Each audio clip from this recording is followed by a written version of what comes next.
ઓમ નમઃ પ્रणवार्थाय शुद्ध ज्ञानैकमूर्तये निर्मलाय प्रशांताय दक्षिणामूर्तये नमः। દક્ષિણામૂર્તિ સ્તોત્રનો છઠ્ઠો શ્લોક આપણે કરીએ. 5 શ્લોકનું આપણે અભ્યાસ કરી લીધો છે. આજે છઠ્ઠા શ્લોકથી શરૂ કરીએ. પહેલા હું પઠન કરું છું.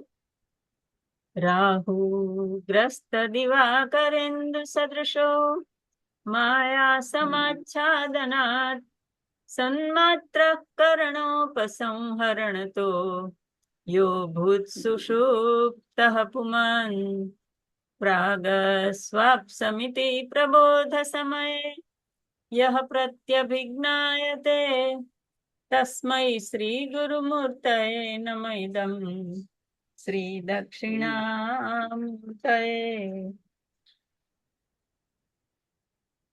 આ શ્લોકમાં આચાર્ય શ્રી જીવની જાગ્રત, સુષુપ્તિ અને સ્વપ્નાવસ્થા એ ત્રણેય અવસ્થા વિશે વાત કરે છે. એ અવસ્થામાં જીવની શું સ્થિતિ હોય છે એ દર્શાવવાનો પ્રયત્ન કર્યો છે. અને એમાં રાહુથી ઢંકાયેલા સૂર્ય અને ચંદ્રનું ઉદાહરણ આપ્યું છે અને સમજાવે છે કે જેમ રાહુથી ગ્રસિત સૂર્ય ચંદ્ર અસ્તિત્વમાં હોવા છતાં ઢંકાયેલા હોવાથી દેખાતા નથી, તે રીતે મોહ નિદ્રાની સુષુપ્તિ અવસ્થામાં પડેલો જીવ એટલે પોતાની બધી ઇન્દ્રિયોને સંકોરીને સન્માત્ર કરણોપસંહરણતો, ઇન્દ્રિયોને સંકોરીને સુષુપ્ત અવસ્થામાં યો અભૂત સુષુપ્ત પુમાન, સુષુપ્ત અવસ્થામાં રહેલો પુરુષ એ માયાના આચ્છાદનને લીધે આત્મતત્વને ઓળખી શકતો નથી, જોઈ શકતો નથી. પણ પ્રાગસ્વાપ સમિતિ પ્રબોધ સમયે યહ પ્રત્યભિજ્ઞાયતે, પ્રાગ અસ્વાપ સમિતિ, પહેલા હું સૂતો હતો એવું એને પ્રબોધ સમયે, જાગ્રત અવસ્થાની સમયે એને ભાન થાય છે કે પહેલા હું સૂતો હતો એટલે સુષુપ્ત અવસ્થામાં હતો અને હવે હું જાગ્રત થયો છું એટલે અજ્ઞાનના અંધકારમાંથી હું બહાર આવ્યો છું, એટલે હું હવે મારા આત્મતત્વને સાક્ષાત અનુભવી કે ઓળખી શકું છું. એવું જે જ્ઞાન આપે છે તે ગુરુમૂર્તિ દક્ષિણામૂર્તિ સ્વરૂપને આ નમસ્કાર છે. એટલે સદગુરુની કૃપાના અસીમ પરિપાક રૂપે જ શિષ્યને આ પ્રત્યભિજ્ઞાન એટલે શું, જે મોહ માયા દૂર થઈને, માયાનું આચ્છાદન દૂર થઈને જે જ્ઞાન થાય, પોતાના આત્મ સ્વરૂપને ઓળખવાનું જે જ્ઞાન પ્રાપ્ત થાય તે જ એને પ્રત્યભિજ્ઞાન કહેવાય. તો ઈશ્વર પોતે જ ગીતામાં કહે છે કે મમ માયા દુરત્યયા, એ માયા માત્ર શિષ્યના પુરુષાર્થથી જ દૂર ન થઈ શકે, એના માટે ગુરુનું શરણ જરૂરી છે. એટલે ઈશ્વર સ્વરૂપ ગુરુની ઉપદેશાત્મક નૌકામાં જો વિહાર કરીએ તો જ માયાને તરી શકાય. તો એવી રીતે જગતગુરુ એવા કૃષ્ણ ભગવાનના ઉપદેશથી અર્જુનનો મોહ જેવી રીતે નાશ પામ્યો હતો, કારણ કે અર્જુને પેલા શિષ્યત્વ સ્વીકાર્યું હતું. એમ કે છે ગીતામાં કે શિષ્યસ્તેહમ સાધિમામ ત્વામ પ્રપન્ન, હું તમારો શિષ્ય છું, તમે મને હવે શિષ્ય તરીકે તમે બધું મને આત્માનું જ્ઞાન આપો અને મારા મોહને દૂર કરો. એટલે પછી જયારે ઉપદેશ ગીતાનો થઈ જાય છે ત્યારે પોતે કબૂલ કરે છે કે નષ્ટો મોહ સ્મૃતિર્લબ્ધા, મને મારા આત્મ સ્વરૂપનું, સ્વ સ્વરૂપનું જ્ઞાન થઈ ગયું છે, સ્મૃતિ થઈ ગઈ છે. તો હવે એવા ગુરુ સ્વરૂપને મારા પ્રણામ છે. જ્યારે પણ માયાના મોહથી ઘેરાઈ જાય આત્મા અને એને આ બધું જ્ઞાન ન થાય, રાહુ જેમ ચંદ્રને સૂર્યને છુપાવી દે છે એવી રીતે જીવાત્માનું જ્ઞાન છુપાયેલું હોય ત્યારે એને અદ્વૈતનું ભાન નથી થતું. પણ જ્યારે ગુરુની કૃપા થાય અને એને જ્ઞાન મળે, પ્રત્યભિજ્ઞાન થાય, ત્યારે એને સમજાય કે હું તો સુષુપ્તાવસ્થામાં હતો, હવે જાગ્રત થયો છું, હવે મને જ્ઞાન થયું છે કે હું જ આત્મ સ્વરૂપ છું અને આત્મા એ જ બ્રહ્મ છે અને બ્રહ્મ ને આત્મા ઐક્ય છે. આવી રીતે તત્વમસીની વાત અહીંયા રાહુનું અને ચંદ્ર સૂર્યનું ઉદાહરણ આપીને શંકરાચાર્ય ભગવાને સમજાવી છે. તો ખૂબ સુંદર રીતે વાત કરી છે. આના પછીનો આપણે શ્લોક લઈ લઈએ, ત્યાર પછી પઠન કરીએ. તો 9મો શ્લોક, 7મો શ્લોક છે. બાલ્યાદિષ્વપि જાગ્રદાદિષુ તથા સર્વાસ્વવસ્થાસ્વપి વ્યાવૃત્તાસ્વનુવર્તમાનમહમી યંતસ્ફુરંતમ સદા સ્ક્રીન પર નથી આવ્યો. હા, કોશિશ સ્વાત્માનમ પ્રકટીકરોતિ ભજતામ યો ભદ્રયા મુદ્રયા તસ્મૈ શ્રી ગુરુમૂર્તયે નમઃ શ્રી દક્ષિણામૂર્તયે.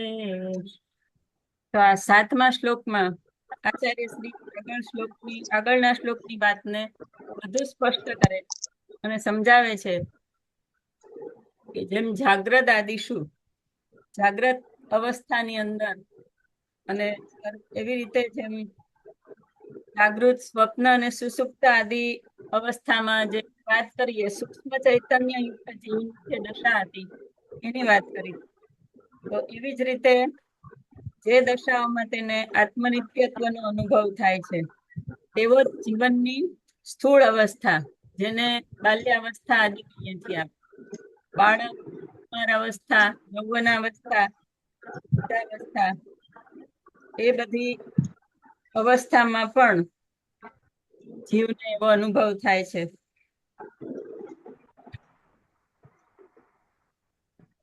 કે આત્માની અવસ્થા બદલાય છે છતાં આત્મતત્વ એકનું એક જ રહે છે.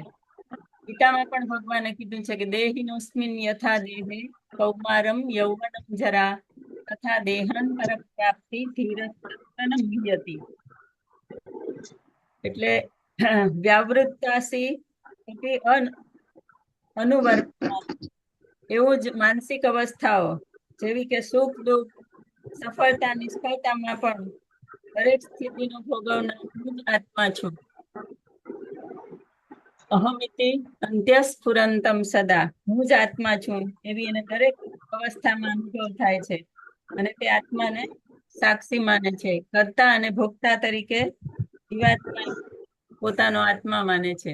પણ પછી ભદ્રા મુદ્રા વડે પ્રબોધ સમયે ધ્યાન દ્વારા જાગૃત કરીને એને સત્યાભિજ્ઞાન એટલે પરમ સત્યનું જ્ઞાન કે ઓળખાણ કરાવે છે દક્ષિણામૂર્તિ ભગવાન. શરૂઆતમાં આપણે જોઈ ગયા ભદ્રા મુદ્રા વિશે. આત્માનમ પ્રકટીકરોતિ ભજતામ યો ભદ્રયા મુદ્રયા. તો એ ભદ્રા મુદ્રા શું છે? તો અનામિકા જે આપણી છે એ અંકુશ સ્વરૂપી બ્રહ્મને મળે છે. ત્યારે મળે છે 3 આંગળીઓ જે સત્વ, રજસ અને તમસ રૂપી છે, એને છોડીને જ્યારે મળે છે અને વર્તુળ રચાય છે પૂર્ણતાનું, એ ભદ્રા મુદ્રા દ્વારા એને જ્ઞાન આપે છે કે એ જ બ્રહ્મ છે, બંને એક જ છે, બંનેનું અદ્વૈત છે. એવી રીતે જ્ઞાન થાય છે અને એ જ્ઞાન આપનાર એવા ગુરુમૂર્તિ સ્વરૂપ દક્ષિણામૂર્તિને આ નમસ્કાર કરું છું. અહીંયા એવું સમજાવ્યું છે કે હું એટલે એવા અહમ પ્રત્યયથી પોતાને જીવાત્મા કરતા અને ભોગતા માની લે છે અને સર્વ કાંઈથી જુદો અને સાક્ષી ચૈતન્ય બ્રહ્મ જ છું, અહમ બ્રહ્માસ્મિ, એવું આત્મા માને છે. આ જ્ઞાન આપનાર સદગુરુ સ્વરૂપ શ્રી દક્ષિણામૂર્તિ શિવને હું આ પ્રણામ કરું છું. બાલ્યાદી દરેક અવસ્થામાં પોતાને સાક્ષી માનનાર આત્માનો દ્રષ્ટાભાવનો સદગુરુ શ્રી દક્ષિણામૂર્તિ ભગવાન ભદ્રા મુદ્રા વડે બાદ કરાવે છે. બાળક, કુમાર, યુવાન એ બધું હું જ છું એમ માને છે. એને બાદ કરાવીને એને કે છે કે આ બ્રહ્મ સ્વરૂપ જ છે, અવસ્થાઓ ભલે બદલાય છે પણ આત્મા એકનો એક જ છે. સ્વસ્વરૂપની સાચી ઓળખાણ કરાવે છે. અને પ્રત્યભિજ્ઞાન કરાવીને અખંડ સુખનો અનુભવ કરાવે છે. આવી રીતે જયારે જ્ઞાન થાય છે ત્યારે આપણા બધા જ જે ભેદભાવ હોય છે એ મટી જાય છે અને આપણને સ્વસ્વરૂપનું જ્ઞાન થાય છે. એક અમારે ભજન આવે છે ગુરુદેવ, એની અંદર કે છે કે બાધ થઈ કૃષ્ણનો મોહ તેનો જશે, અખંડ સુખ સત્તા પ્રગટ થશે, કાલ માયા તણી જ્વાલ પછી ક્યાં રહી, ત્યાં અવિદ્યા સર્વ વિલાઈ જાશે. એટલે અવિદ્યાનો વિલય થાય ત્યારે જીવને આ બધું જ્ઞાન થાય અને પોતાને આત્મ સ્વરૂપ માને. પણ એના માટે ભજનની શરૂઆત એના માટે છે કે ગુરુદેવની શરણમાં રહેવું. એના માટેનું જ આખું ભજન છે એક પ્રભાતિયા સ્વરૂપે. ગુરુદેવનું સ્મરણ કર સર્વદા, નિત્ય આનંદ પ્રદ એ જ જાણી, ચરણ સેવન થકી તું કૃતાર્થ થશે, સત્ય એ વેદમાં. વેદમાં પણ કીધું છે કે તમે બ્રહ્મનિષ્ઠા એવા ગુરુ પાસે જઈ બેસો અને જ્ઞાન પ્રાપ્ત કરો. એટલા માટે અહીંયા બહુ સરસ રીતે સમજાવ્યું કે બધી અવસ્થાની અંદર જીવને જે અનુભવ થતો હોય છે એમાંથી એને બહાર લઈ આવી પ્રત્યભિજ્ઞાન કરાવી અને દક્ષિણામૂર્તિ સ્વરૂપ ગુરુ જે છે એને પોતાના સ્વરૂપનું જ્ઞાન કરાવે છે.